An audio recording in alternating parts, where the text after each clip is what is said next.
पुरान बनो खाली हुड़का बजाओ तो देखो ऐसा फालतू फालतू बात ना बोलो। हम हमेशा सम्मान देते हैं और सम्मान है हमारे तरफ से। कौनो शादी के जीजा जी तनी पुरान हो गई बड़ा, लेकिन सलिया हमारे ऐसा चुलबुली है। जब अपने जीजा के कंधा में देखे मार आछू माचू हो के धीरे धीरे लगल खो दे। ये तो देखना पूरी कहाँ खोद खोदा दिया कहाँ दिया कि कहा है जीजा मैं मेहरारू माई के दर्शन करते ही सकावा के दर्शन करते ही सब अल्लाह वैसा हमारे पुरानिया जीजा मिल गई। हमारी इच्छा करते कि खाली माई के दर्शन करा लेते आई जानो तो कौन सी बजाई हम जाए तो हम देखिए गाड़ी पर ना जाए हम जाए तो भाई जो लोग की बुलेटवा चलो बड़ी से बड़बड़ करते पुरानिया जीजा अपने साली के पूर्ति करे खातिर लेके चलो ऐसे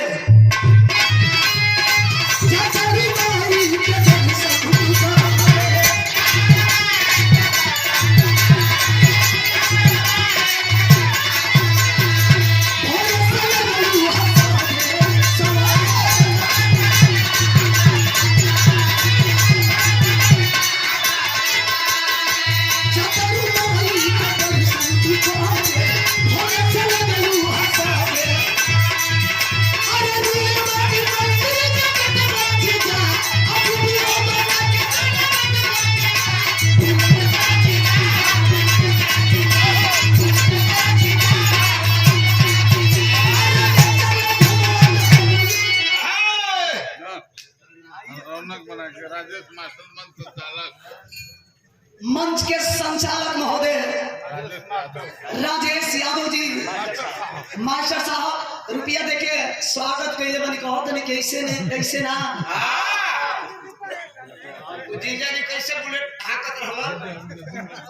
बड़ बड़ बड़ बड़ बड़ बड़ बड़ करके लेके चलत अच्छा भले देखे में पुरानिया बाड़ो लेकिन मन में सोचा तो कि चलो खाली गाढ़ा अगर आ गए वही गाढ़ा में ब्रेक मारी ढेर गढ़े में कुदाई उनकर सपना कि ब्रेक मारत तो जब सलिया में मास्टर ब्रेक मारला के बाद पीछे वाला आदमी के का स्थिति रही उनका कपार पर चढ़ जाई सपना देखत रहो कैसे जाता रुमाई के दर्शन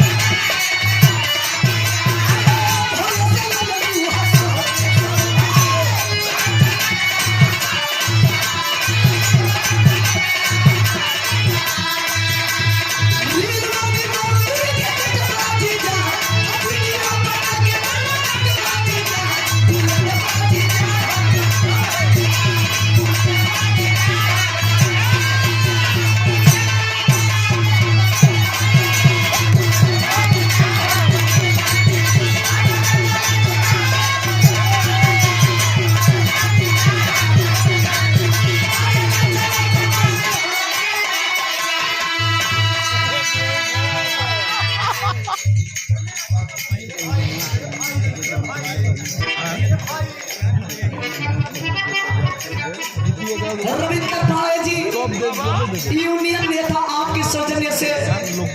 सादर 101 रुपये का आशीर्वाद मंच के माध्यम से चरण छू के प्रणाम। आइए मास्टर जी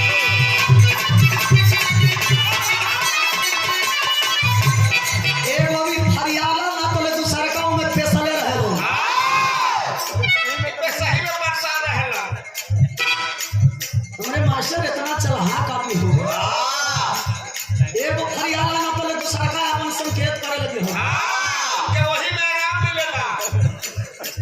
ये इतना बढ़िया आदमी हम की बेचारा के देखो मास्टर गीत बजा ध्यान करो दुल्हन अपने दुल्हा के प्रति कहतिया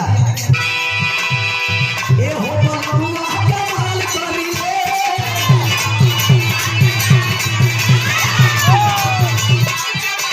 ए हो बलुआ के माल करी रे मारी के मुस्की हाल करी रे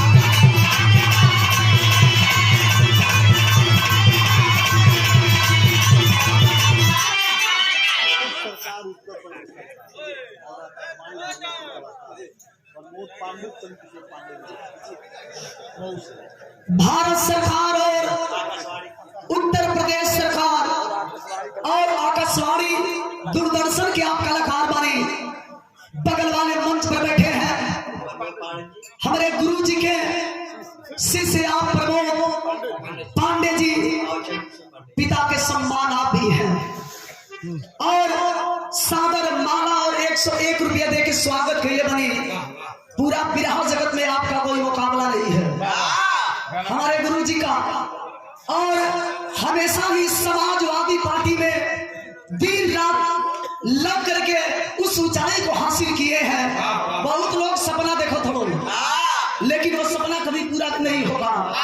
और सच्चाई में बताना चाहूंगी कि बहुत ऐसे लोग हैं कि पैसे के लिए बदल जाते हैं लेकिन आपने शुरू से ही समाजवादी पार्टी का ही आप सेवा करने का आप कि हमारे ओर से कोटि कोटि प्रणाम आशीर्वाद की प्रतीक्षा और सादर 101 रुपये का आशीर्वाद प्रेम यादव जी आपके सौजन्य से आपको के प्रणाम क्या कहे Shri Pramod radio YouTube channel के मालिक महोदय श्री प्रमोद यादव जी भगवान करस के आपके चैनल ऐसे ही चकचकात रहे और प्रमोद यादव जी लौआ प्रधान प्रेम प्रधान लौआ साथ के प्रेम प्रधान लौआ लिख के